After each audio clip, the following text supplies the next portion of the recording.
I have to do this because this is not I'm speaking. This is the people who want to tell the world what they want to say. North Korea is an unimaginable country. There is only one channel on TV. There is no internet. We aren't free to sing, say, wear, or think what we want. North Korea is the only country in the world that executes people for making unauthorized international phone calls. North Koreans are being terrorized today. When I was growing up in North Korea, I never saw anything about love stories between men and women.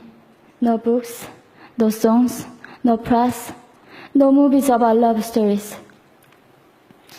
There is no Romeo and Juliet.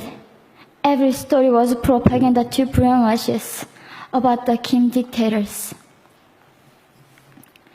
I was born in 1993, and I was abducted at birth, even before I knew the words freedom or human rights.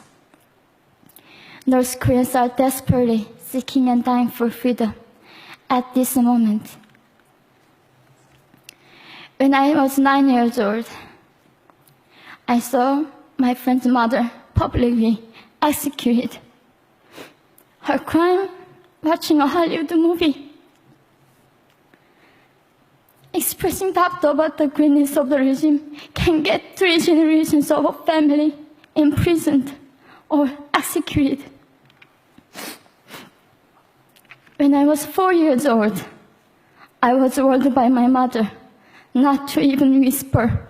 The birds and mice couldn't hear me.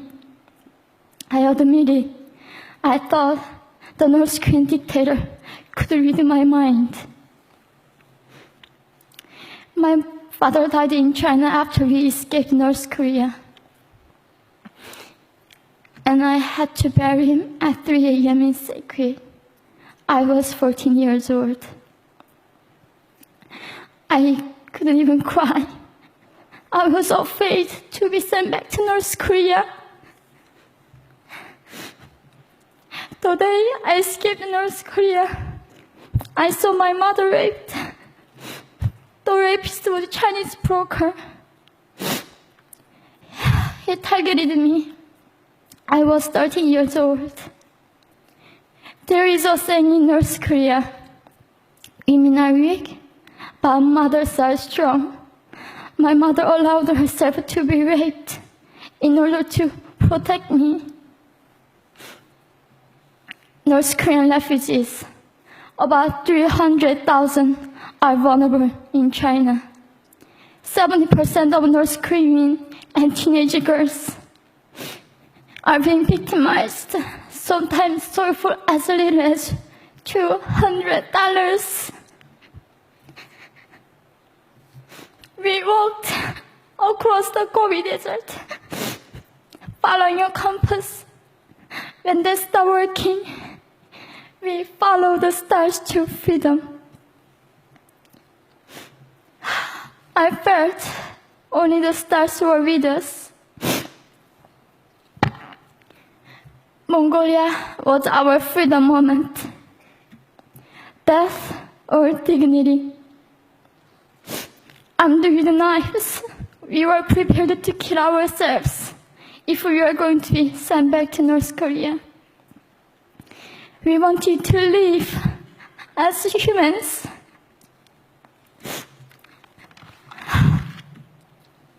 People often ask me, how can we help North Koreans?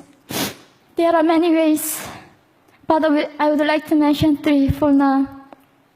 1, educate yourself so you can raise awareness about human crisis in North Korea. 2, help and support North Korean refugees who are trying to escape to freedom. 3, petition China's stop repatriation. We have to shed a light on the darkest place in the world. It isn't just North Korean human rights. It's our rights that North Korean dictators have violated for 7 decades.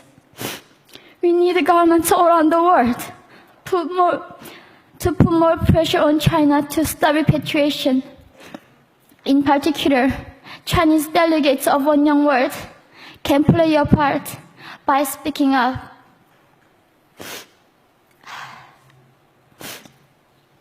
North Korea is indescribable. No humans deserve to be oppressed just because of their birthplace. We need to focus less on the regime and more on the people who are being forgotten. One Young World, we are the ones who will make them visible. Fellow delegates, please join me as we make this a global movement to free North Koreans.